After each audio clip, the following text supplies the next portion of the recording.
La psicopatología para la terapia Gestalt ha sido terreno de múltiples y fructíferas discusiones e investigaciones para desarrollar teoría en los últimos 30 años. Vamos a trabajar en este recurso algunas de las líneas conceptuales más contemporáneas, más novedosas que se han desarrollado en el marco de esta discusión disciplinar y de este intento de formalizar una perspectiva propia de psicopatología desde esta escuela, desde este enfoque. En el año 2013, tres psiquiatras, Jenny Franceschetti, Michele Geselle y Jean Rubal, los dos primeros italianos, el último que vive y trabaja en la República Checa, editaron un manual bastante completo con varios artículos donde abordan directamente la problemática de la psicopatología desde una perspectiva propia del resultado de estas 3 décadas de investigación, de teorías, de discusiones y de enseñanza en la práctica clínica. Vamos a trabajar a partir de uno de los capítulos que justamente fue escrito por los 3 editores de ese manual, que es el capítulo 2. Este manual se publicó en 2013 en su publicación original y fue traducido también al español en el año 2013 por una editorial de Madrid. Se ha elegido este material porque presenta en realidad una síntesis de múltiples voces de diferentes investigadores y terapeutas gestálticos. Por supuesto, hay muchos de los conceptos que veremos que aún se encuentran sometidos a revisión, a investigación clínica, a discusión. No podemos decir que se trata de un aspecto de la teoría de la terapia gestáltica que esté cerrado ni mucho menos completo. En primer término se ubica el concepto de sufrimiento como un término amplio para expresar el malestar anímico, lo que incluye generalmente aspectos de los procesos psicopatológicos, y se señala que el sufrimiento, como viene siendo un poco la línea de lo que venimos presentando de esta escuela, es entendido no como un atributo individual que las personas tenemos y poseemos determinado sufrimiento en nuestro interior, sino que el sufrimiento es una relación, es un efecto del campo. El sufrimiento sucede en la frontera de contacto y, por supuesto, la persona puede sentir, cada uno de nosotros puede sentir el dolor o puede no sentirlo y no obstante el sufrimiento estar ahí y ya veremos, formar parte de la frontera de contacto. Se puede entender que la experiencia del sufrimiento tiene que ver con figuras, formas que se han abierto en la historia del desarrollo de cada uno de los seres humanos y que se hacen presente en la frontera de contacto, se actualizan en el aquí y ahora de la experiencia y se entiende que la aparición de este sufrimiento no es necesariamente un elemento psicopatológico, no forma parte necesariamente de la experiencia de lo psicopatológico. Es decir, el sufrimiento que se presenta en la frontera de contacto, actualizada en cada situación en la que vivimos, en donde se actualizan figuras que han sido abiertas a lo largo de nuestro desarrollo y que no han podido ser cerradas adecuadamente, nutritivamente, a través de las operaciones respectivas de contacto y asimilación, es parte de la experiencia humana esperable. Ya hemos visto que esta terapia trabaja desde una perspectiva existencial, entendiendo que hay un encuentro con la angustia, hay un encuentro con la falta de sentido, que esto es algo que forma parte de la experiencia humana y justamente viabilizar esa experiencia en términos saludables implica construir un sentido al hecho de estar vivos y a orientar la propia experiencia vital en alguna línea de sentido, en la línea de significado trascendental para cada persona. Entonces, el problema no es el dolor, digamos, el problema no es que las cosas de nuestro pasado abiertas nos duelan, eso no se constituye en algo psicopatológico necesariamente. Lo que sí define la experiencia psicopatológica es la imposibilidad de sostener ese dolor en el campo. Cuando nosotros experimentamos un nivel de sufrimiento para el que no estamos en condiciones de sostener o soportar, porque se trata de experiencias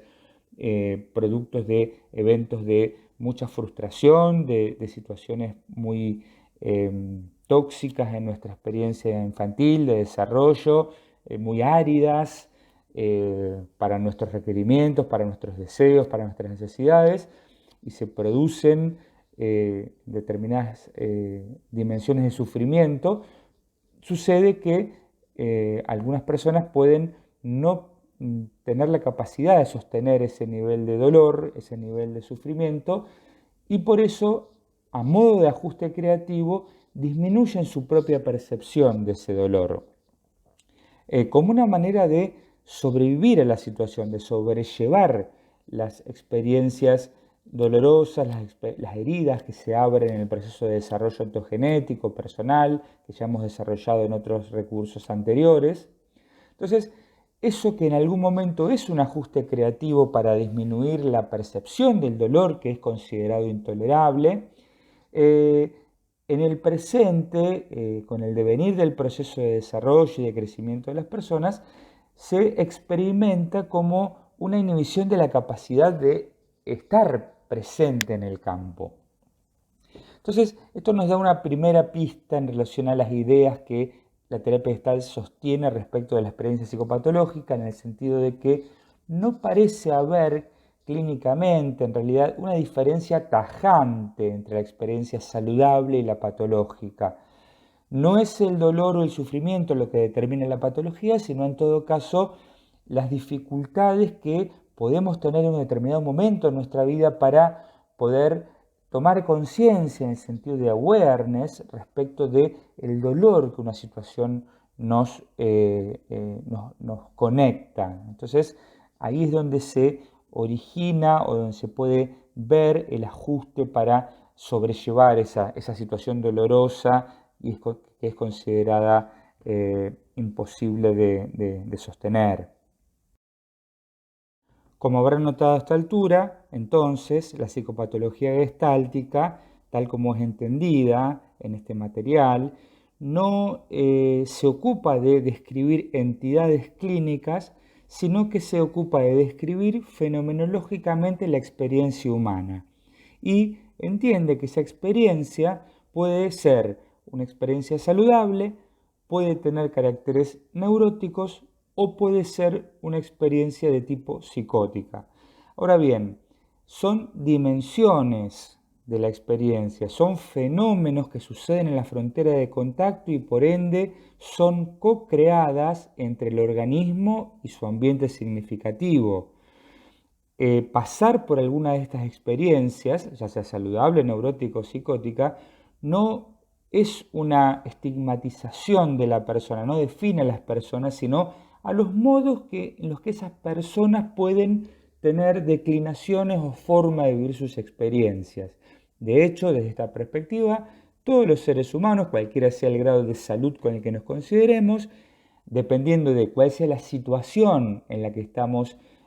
ubicados, en qué circunstancias se desarrollan en esa situación y cuáles sean las características de nuestros atributos personales, de nuestra historia personal, como decíamos recién, de los asuntos abiertos, dolorosos que podamos tener dentro de lo que es nuestro desarrollo ontogenético, todos podemos experimentar cualquiera de estas situaciones, cualquiera de estas declinaciones de la experiencia en lo sano, lo neurótico o lo psicótico. En recursos anteriores hemos explorado con bastante detalle las características que tiene la experiencia saludable. Ahora nos vamos a dedicar entonces a mirar con mayor detalle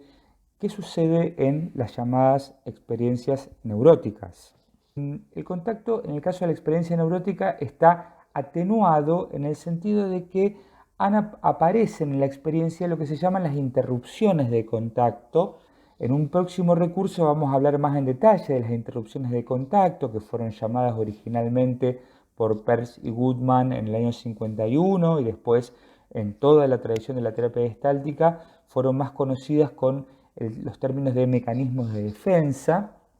Al día de hoy se siguen conociendo así, es una terminología bastante clara, bastante arraigada en el acervo psicológico general. Entonces, cuando la experiencia neurótica incluye interrupción de contacto de forma fija, de formas repetidas, por asuntos que están abiertos y que pugnan por cerrarse en el presente de la situación, del aquí y ahora de la situación, se producen respuestas más o menos estereotipadas que llevan a tratar la novedad de una manera no nutritiva. Estas interrupciones de contacto, mecanismos de defensa, que tienen que ver con situaciones abiertas del pasado también que de vuelta pugnan por cerrarse en la experiencia, y esto lo veíamos en uno de los primeros recursos, impiden que, como lo diría Peirce, el neurótico vea lo obvio, lo que está presente en la situación, lo que está disponible para ampliar el nivel de awareness de la situación, entender los vectores situacionales que se van sucediendo, no están asequibles a nuestro proceso de awareness, de darse cuenta, y por ende es ineficiente a posteriori la manipulación que vamos a poder hacer del ambiente. En definitiva, se producen este tipo de operaciones que se llaman ajustes neuróticos o forman parte de la descripción de la experiencia neurótica. Entonces, en definitiva, la experiencia neurótica consiste en un encuentro entre organismo y ambiente significativo en donde no es posible formar figuras claras porque asedian, se hacen presentes asuntos inconclusos abiertos en el pasado. No obstante, en la estructura de la